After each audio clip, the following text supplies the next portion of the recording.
मेरे दोस्तों, आज मैं आपको इस वीडियो में बताऊंगा आखिर झूठे दहेज केस से कैसे डील करें, कैसे अपना मेंटेनेंस बचाएं। जी हाँ, अगर बीवी ने आप पर झूठा दहेज का केस कर दिया, डाउरी का केस कर दिया है, मेंटेनेंस का केस फाइल कर दिया है, डोमेस्टिक वायलेंस का केस फाइल कर दिया है, तब आपको करना क्या है, स्टेप बाय स्टेप हम इस वीडियो में बात करेंगे। तो बने रहे मेरे साथ इस वीडियो में।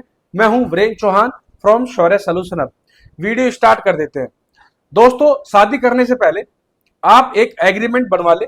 जो भी आपको सामान दे आपके ससुराल वाले, ठीक है, आप उसमें मेंशन करें, उसकी फोटो खींच ले, वीडियो बना ले, जो भी वो सामान दे रहे हैं, ठीक है, गोल्ड दे रहे हैं, फ्रिज कूलर पंखा बेड जो भी दे रहे हैं, कार दे रहे हैं, और उसमें ये एग्रीमेंट में मेंशन करवा ले और बिल भी अटैच करवा ले। दूसरी बात, उसमें उनके साइन करवा ले, आपके साइन कर ले, अपने रिश्तेदारों की साइन करवा दे, पड़ोसी की साइन करवा दे, उनके पड़ोसी की साइन करवा दे, रिश्तेदारों की साइन करवा दे।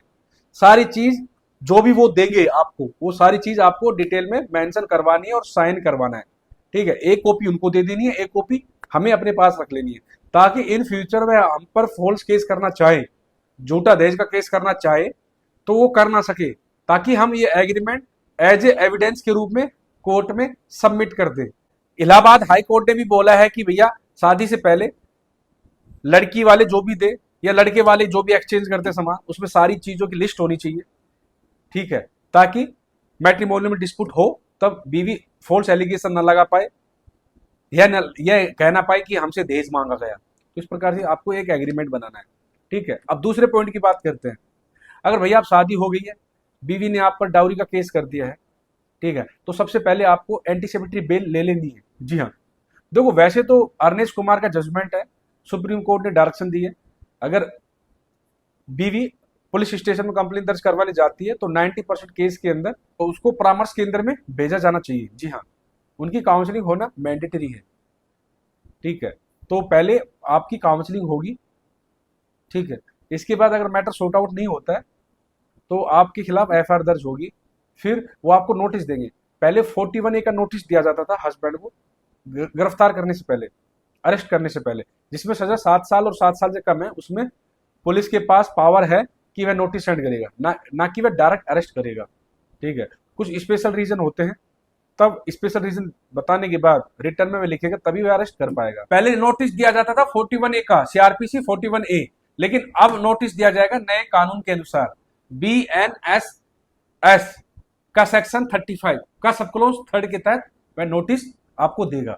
अगर आप नोटिस की कंप्लायंस फॉलो नहीं करते हैं तो वह अरेस्ट कर सकता है। अगर आपको फिर भी डर है कि जो ये पुलिस वाला मिल गया है, इसने पैसे खा लिए हैं, पॉलिटिकल प्रेशर है, ठीक है, और ये बेईमान है, तो मुझे अरेस्ट कर सकता है, तो आप सेशन कोर्ट से एंटीसिपेटरी बेल ले सकते हैं। अगर सेशन कोर्ट आपकी बेल को रिजेक्ट कर देता है तो फिर हाई कोर्ट, फिर सुप्रीम कोर्ट।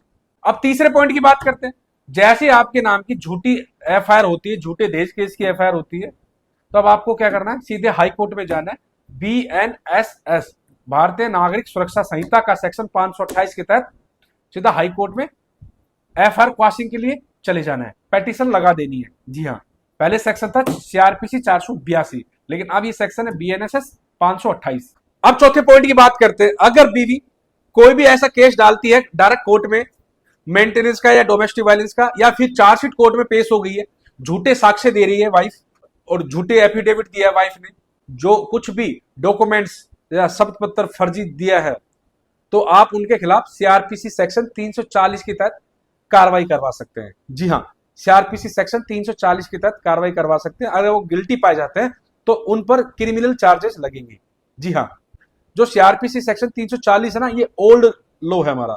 अब जो नया लॉ आ गया तो उसी के अनुसार ये सेक्शन लगेंगे, तो आपको ये याद रखना है। ठीक है, अब फिफ्थ पॉइंट की बात करते हैं। भैया, अगर आप अपनी वाइफ को रखना चाहते हो, वाइफ ने केस कर दिया है, तो अब आप स्टिल अब अपनी वाइफ को रखना चाहते हो, तो आप हिंदू मैरिज एक्ट सेक्शन 9 का केस फाइल कर सकते हो। जज साहब को, फैमिली कोर्ट को लगेगा कि ये हस्बैंड है, अभी भी अपनी वाइफ को रखना चाहता है, तो भैया मैट्रिमोनियल केस के अंदर कोर्ट का रुख घर बसाने का रहता है। तो कोर्ट आपका सपोर्ट करने की कोशिश करेगा, क्योंकि आप अपनी वाइफ को रखना चाहते हो। कोर्ट की मंशा होती है कि हस्बैंड वाइफ का रिकंसिलेशन हो जाए, उनकी शादी ना टूटे, क्योंकि इंडिया में डिवोर्स बहुत ज्यादा हो रहे हैं। तो कोर्ट की मंशा होती है कि भैया हमारे हिंदू मैरिज एक्ट के अनुसार हम भैया शादी एक बार करते हैं, ठीक है, और शादी को जहां तक हो सके वहां तक हमें बचानी चाहिए। अब छठे पॉइंट की बात करते हैं। जैसे आपकी वाइफ आपके खिलाफ कंप्लेन दर्ज करती है झूठे दहेज केस की, घरेलू हिंसा की, मारपीट की, मेंटेनेंस की, ठीक है, जो भी एलिगेशन लगाती है, भैया आप एक कंप्लेन दर्ज करें, सीधा एसपी को दे, सीएम विंडो, पीएम विंडो पे दे, ह्यूमन राइट्स कमीशन में भेजे, वुमेन सेल में भी आप दे सकते हो, ठीक है, तो वुमन कमीशन में भी आप दे सकते हो। तो ऐसा कुछ नहीं है कि वुमन कमीशन सिर्फ वुमन की सुनता है, नहीं, ये सबके लिए बनाएगा, स्पेशल वुमन के लिए है। अगर आपके पास कुछ ऐसा एविडेंस है कि आपकी वाइफ ने आपके साथ गाली गलौज किया है, मारपीट की है, जान से मारने की धमकी दी है, ब्लैकमेलिंग कर रही है, एक्सटोर्शन कर रही है, तो आपके पास सबूत है, तो आप भैया काउंटर एफआईआर भी करवा सकते हो। ठीक है, नेक्स्ट वीडियो में मैं बनाऊंगा कि भैया काउंटर एफआईआर क्या होती है, कैसे हम करवा सकते हैं, डिटेल में हम चर्चा करेंगे। ठीक है, तो आप काउंटर एफआईआर करवा सकते हो, कंप्लेंट दर्ज कर सकते हो, सामने वाली पार्टी पर प्रेशर पड़ेगा, दबाव पड़ेगा, वो सेटलमेंट कर लेगी। 99% केस के अंदर सेटलमेंट होता है, आपको डरने की जरूरत भी नहीं है आपको। वैसे अब नेक्स्ट पॉइंट की बात करते हैं। जैसी बीवी भैया डोमेस्टिक वायलेंस का केस फाइल करे, जैसी ऑर्डर हो जाता है, तो भैया आप डोमेस्टिक वायलेंस का सेक्शन 25 का सब क्लोज 2 के तहत उस कंप्लेन दर्ज करें, उस ऑर्डर के खिलाफ जाएं। मेरे दोस्तों अब बात करते हैं 8वें पॉइंट की। अगर लोअर कोर्ट में आपकी वाइफ के फेवर में कुछ ऐसा ऑर्डर जजमेंट पास हो गया है, तो आपको लगता है कि मैं अपर कोर्ट में जाऊंगा तो उसका ऑर्डर कैंसिल हो सकता है, जजमेंट ऑर्डर मेरे फेवर में आ सकता है, डिग्री मेरे फेवर में आ सकती है, तो आप भैया अपर कोर्ट में जाए। जी हाँ, अपर कोर्ट में जाए। 3 स्टेज होती है, लोअर कोर्ट, हाई कोर्ट और सुप्रीम कोर्ट। अब बात करते हैं 9 पॉइंट की। भैया जैसी आपकी वाइफ आपके खिलाफ कंप्लेन दर्ज करती है, एफआईआर दर्ज करवाती है झूठे दहेज केस की, मेंटेनेंस की, डोमेस्टिक वायलेंस की, डाउरी की, तो आपको ना ज्यादा से ज्यादा मीडिएशन लेना है। जी हाँ, एफआईआर होने से पहले भी वुमेन सेल में काउंसलिंग होती है, परामर्श केंद्र में काउंसलिंग होती है।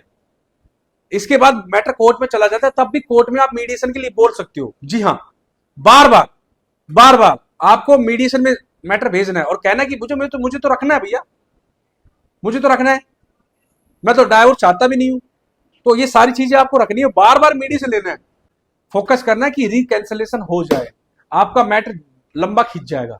जी हाँ, जब मीडिएशन फाइल चलेगी 2-3 महीने उसमें लट कर आएगा, फिर मीडिएशन में दोबारा भेज देना, तीसरी बार ऐसी साल 2 साल मीडिएशन में चलता रहेगा, सामने वाली पार्टी भैया कमजोर पड़ जाएगी। समझ लो, ये साइकोलॉजिकल चीज होती है। अब बात करते हैं 10वें पॉइंट की। भैया अगर आपकी वाइफ ने आप पर कोई भी केस कर दिया है, तो सबसे पहले आपको डरना नहीं है, फिजिकली मेंटली स्ट्रोंग बनना है, ठीक है, और आपको शांति से एविडेंस विटनेस कलेक्ट करने हैं, ऑडियो वीडियो रिकॉर्डिंग है, वाइफ ने धमकी दी है या फिर आपके पास ऐसा कुछ सबूत है, जब उसने इंसिडेंट बताया उस तारीख को तो आप अवेलेबल नहीं थे, तो जो भी आपके पास डॉक्यूमेंट्स है, ऑडियो वीडियो रिकॉर्डिंग है, फुटेज है, ठीक है, डॉक्यूमेंट्स है, विटनेस है, तो आपको गैदर करने, कोर्ट में देने हैं, पुलिस को दिखाने हैं। ठीक है, कोर्ट में देने, इस प्रकार से सारी चीजें आपको रखनी है, तरीके से रखनी है। अगर लेने से इग्नोर करें तो आप हाई कोर्ट में जाए, लेकिन आपको ये एविडेंस प्रूफ विटनेसेस देने हैं, विटनेसेस की गवाही करवानी है। समझ रहे हो?